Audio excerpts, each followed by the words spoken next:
bisa memberi melampaui kemampuan saudara. Sudahlah, jangan ngomong banyak-banyak.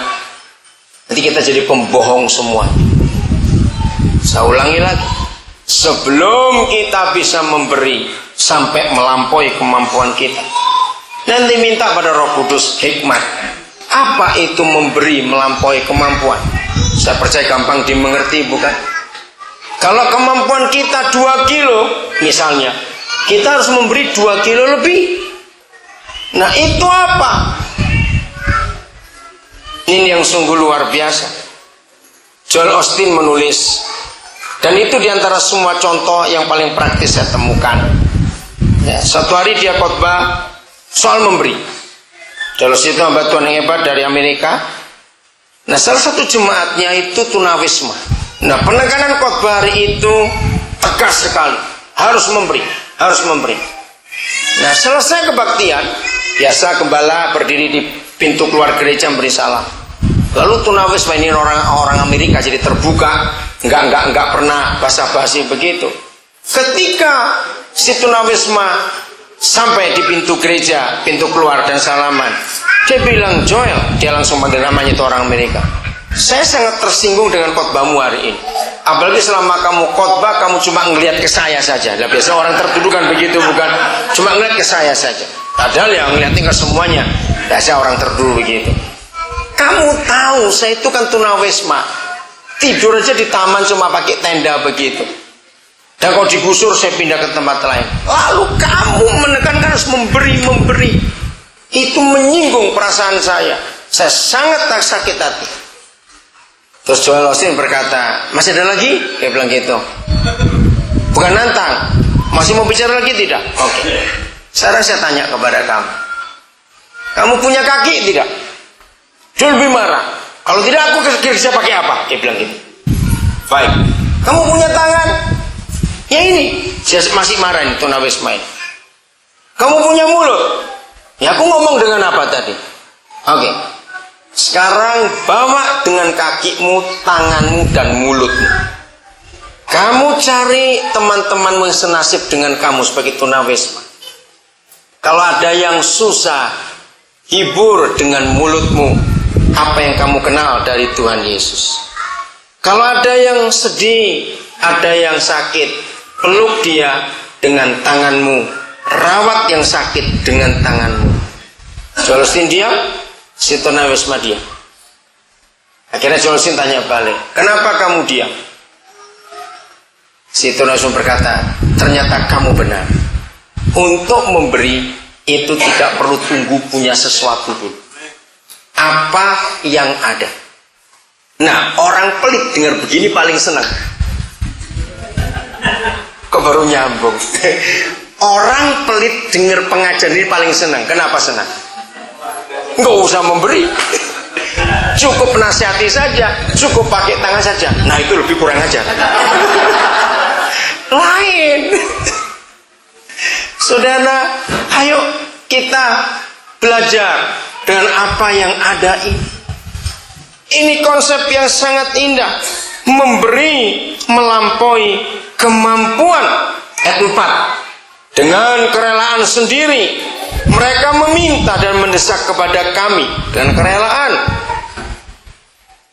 supaya mereka juga beroleh kasih karunia untuk mengambil bagian dalam pelayanan kepada orang-orang kudus. Bayangkan, mereka memberikan lebih banyak daripada yang kami harapkan.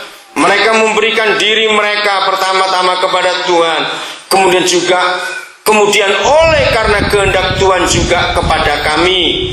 Sebab itu kami mendesak kepada Titus supaya ia mengunjungi kamu dan menyelesaikan pelayanan kasih itu sebagaimana ia telah memulainya. Maka sekarang sama seperti kamu kaya dalam segala sesuatu. Ingat, dalam iman, enggak harus dengan uang. Kaya dalam perkataan, dalam pengetahuan, dalam kesungguhan untuk membantu. Lihat kalimat pertama ayat 7. Maka sekarang sama seperti kamu kaya dalam segala sesuatu. Dengar saudara, memberi itu harus berupa uang, berupa benda, tidak. Saya ulangi, maka sekarang sama seperti kamu kaya dalam segala sesuatu. dalam iman, dalam perkataan, dalam pengetahuan, dalam kesungguhan untuk membantu. Ya, jadi nggak perlu uang dulu. Yang penting punya kesungguhan untuk membantu. Amin. Dan dalam kasihmu terhadap kami, demikian juga hendaknya kamu kaya dalam pelayanan kasih ini. Aku mengatakan hal itu bukan sebagai perintah, melainkan dengan menunjukkan usaha orang-orang lain untuk membantu. Aku mau menguji keikhlasan kamu. Nah, ayat 9 ini yang membuat saya punya konsep seperti ini sampai hari ini, saudara. Karena kamu telah mengenal kasih karunia Tuhan kita Yesus Kristus, bahwa ia yang oleh karena kamu menjadi miskin, sekalipun ia kaya, supaya kamu menjadi kaya oleh karena kemiskinannya. Nah, saudara, mari kita lihat sepintas ayat yang ke-9. Yang sudah pernah dengar saya ngajar ini, yang sudah makin teguhkan hari ini. Yang belum pernah, dan hari ini kita belajar. Menurut ayat ini, ternyata nggak ada orang miskin di dunia. Semuanya adalah orang kaya. Saya ulangi lagi, menurut ayat ini ternyata nggak ada orang miskin di dunia. Ternyata semua orang adalah orang kaya. Dan saya sudah membuktikan sendiri ayat ini sampai hari ini. Dan itu sungguh anugerah Tuhan yang luar biasa. Saudara bayangkan bagaimana nggak bangga. Tanggal 3 Mei yang lalu, satu anak lulus biologi. Nanti tanggal 29 bulan ini, 3 saudara kita, Pras, Yuli, Citra, di wisuda. Mereka selesai. Nanti tanggal 3 Juni, satu dokter lulus, Dokter Iwan, yang pernah kesini dulu dari Manado. Tanggal 14 Juni di wisuda satu anak lagi dari Lampung. Saya lupa tanggal berapa, akhir Juni satu lagi. Jadi dalam 2 bulan ini 6 yang di wisuda, Mei dan Juni ini. Belum bulan-bulan yang lain, saya nggak cerita. Tapi saya sering nggak punya uang.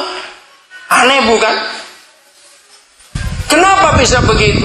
Karena ayat 9 2 Korintus 8.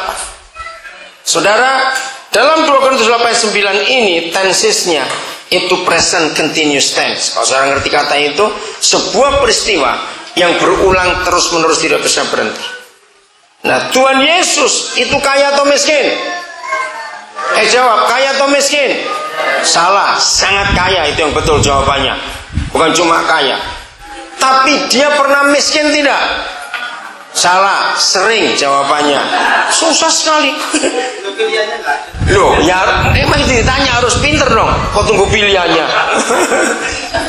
Nah, ini yang luar biasa. Dia sangat kaya, tapi aneh, dia sering miskin. Sering sangat miskin. Oke. Supaya puas Pak Bajar Nahor.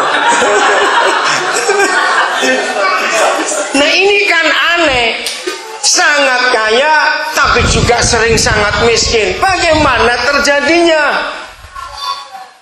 Nah, ini yang kita harus percaya betul. Sederhana sekali caranya, saudara. Saya juga tidak tahu kenapa tahun 70-an yang lalu Roh Kudus bisa beri saya pewahyuan sejelas itu. Ini kalau sekolah teologi nggak akan ketemu. Di mana teologinya nggak tahu juga. Tapi Roh Kudus yang menunjukkan itu. Kenapa dia bisa sangat kaya dan bisa sering miskin? Karena dia Tuhan. Dia tahu sumber kekayaan itu. Amin. Nah, jadi ketika dia kaya, tiba-tiba datang segerombolan orang miskin. Tuhan Yesus gak cuma berdoa, aku memberkati kamu, ya enggak. Tapi langsung dia jadi miskin. Bagaimana caranya? Orang kaya, sangat kaya, langsung jadi sangat miskin. Itu berarti dia ngapain? Ketika ketemu orang-orang miskin itu, yang memberi bagaimana? Jangan cuma memberi saja, memberi sampai habis. Dan dia nggak pernah takut. Pasti besok ada lagi karena dia punya sumbernya. Dan betul, baru si miskin, rombongan miskin ini pergi, jadi kaya orang-orang miskin tadi. Yesusnya miskin, tapi karena dia Tuhan, nggak lama lagi dia kaya lagi. Baru kaya sebentar, rombongan miskin kedua datang lagi. Terus dia ngapain lagi? Miskin lagi. Kenapa? Karena dia memberi itu. Karena dia Tuhan, dia nggak akan miskin terus. Akhirnya kaya lagi. Baru kaya sebentar, miskin ketiga datang lagi. Nah, saudara, itu arti ayat 9 2 Korintus 8. Nah, stop dulu. Nah kalau gereja nggak pernah ngajar ini, saudara sungguh ketika saya membuka